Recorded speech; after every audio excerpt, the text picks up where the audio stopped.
झगड़ा किसी समस्या का हल नहीं होता। दूर किसी जंगल में दो विशाल राक्षस रहा करते थे। पहले राक्षस का नाम मधर और दूसरे राक्षस का नाम मेघनाथ था। वह दोनों राक्षस सगे भाई थे। वह दोनों बहुत ज़्यादा बहादुर थे। वह किसी के साथ लड़ाई नहीं करते थे। उनके आसपास रहने वाले अन्य राक्षस उन्हें राजा माना करते थे।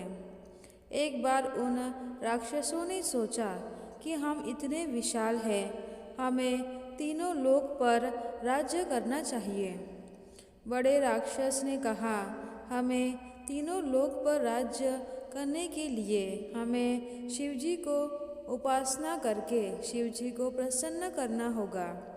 बड़े भाई के इस बात को मानकर छोटे और बड़े राक्षस शिवजी की उपासना करना शुरू कर दिया। उनकी उपासना कई वर्षों तक चलती रही। फिर वह भी दिन आ गया जब शिवजी उनकी तपस्या से खुश होकर उनके सामने आ गए। शिवजी ने कहा, भक्तों, मैं तुम्हारी तपस्या से प्रसन्न हुआ। तुम्हें जो कुछ भी मांगना है मांगो, मैं तुम्हें ज़रूर दूंगा। राक्षसों के मन में स्वार्थ जाग गया। राक्षसों ने शिवजी से तीनों लोक पर अधिकार मांगने के स्थान पर शिवजी से पार्वती जी को मांग लिया। शिवजी को बहुत क्रोध आया। शिवजी ने राक्षसों को वचन दे दिया था। अब चाहकर भी वो अपने वचन से पीछे नहीं हट सकते थे। अंत में शिवजी ने पार्वती को उन राक्षसों के हवाले कर दिया। पार्वती को पाकर दोनों राक्षस बस कुछ देर ही खुश रह पाए। फिर उन दोनों राक्षसों में झगड़ा होने लगा। झगड़ा इस बात का था कि पार्वती किसके पास रहेगी। उनका झगड़ा बढ़ता ही जा रहा था। दूर से शिवजी उनके झगड़े को देख रहे थे।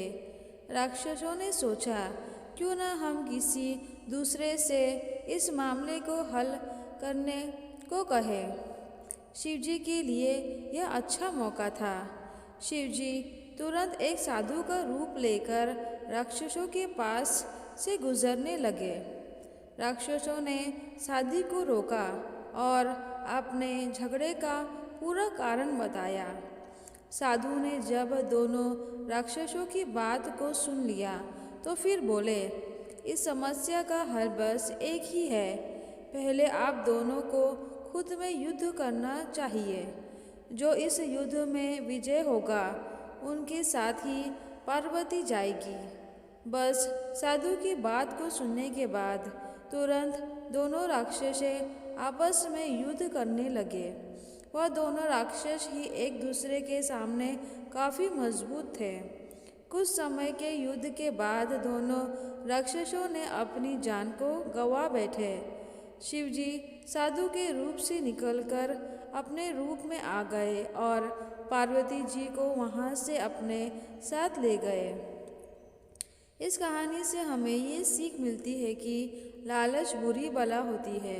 अगर हम किसी चीज़ का इरादा करें और फिर वो हासिल होने के बाद अगर हम उसमें लालच दिखाएं तो यह ठीक बात नहीं है।